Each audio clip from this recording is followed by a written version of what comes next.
Let's now find our 6 trigonometric functions. If negative 2 comma 5 is a point on the terminal side of angle theta, we want to find the exact value of each of the 6 trigonometric functions of theta. Alright, I would start with a quick little drawing, something like this, drawing the point negative 2 comma 5. Note that that is in the second quadrant, and that has important in terms of the signs. Now, what I would do is draw a quick little triangle with respect to angle theta. You see theta here, but what we've learned about reference angle, we know theta prime is right there. Because that's so jammed up, let's go ahead and write theta prime here in our enlarged triangle. We know that this value right here is a negative 2, the bottom or the base of our triangle, and 5 is the height. And now we need to use Pythagorean theorem to find that, and we know that a squared plus b squared is equal to c squared, so we can say 5 squared plus a negative 2 squared is equal to c squared. And from this we obtain c squared is equal to 29. Taking the square root of both sides, we obtain c is equal to square root of 29 plus or minus. So more importantly, we'll put in the plus since our distances cannot be negative. Now that we have our triangle, we can find our 6 trigonometric functions. I'm going to start with the sine here. We know that the sine of this angle theta, and again using the reference angle it's the same thing here because we have our sines addressed with the negative 2. The sine is the opposite over the hypotenuse, which is 5 over the square root of 29.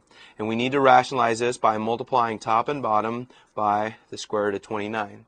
And so from this we're going to come up with a value of 5 square roots of 29 all over 29. So that is now our sine value, sine of theta. Okay? Now let's find the cosine of theta. Remember that the cosine of theta is equal to the adjacent side all over the hypotenuse. And again, focusing on a reference angle theta prime, we have negative 2, the adjacent side, all over the hypotenuse, which is square root of 29.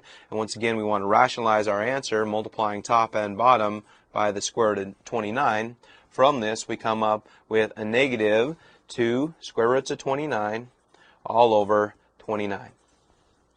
Alright, so there is our cosine value. And then finally here we want to find the tangent of theta.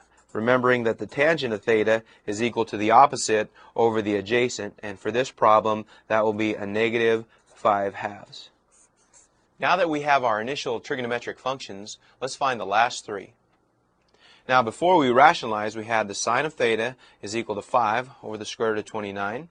Similarly, the cosine was negative 2 all over the square root of 29. And that the tangent was equal to a negative 5/2.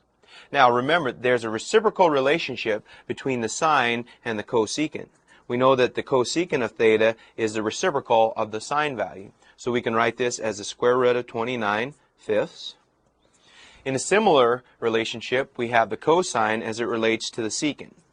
And we can simply take the cosine value and reciprocate that. From this, we get the square root of 29 all over 2. Put the negative up on top there. And finally, the cotangent. The cotangent is the reciprocal of the tangent function. And from this, we obtain a negative 2/5. So here are our 6 trigonometric functions for this problem.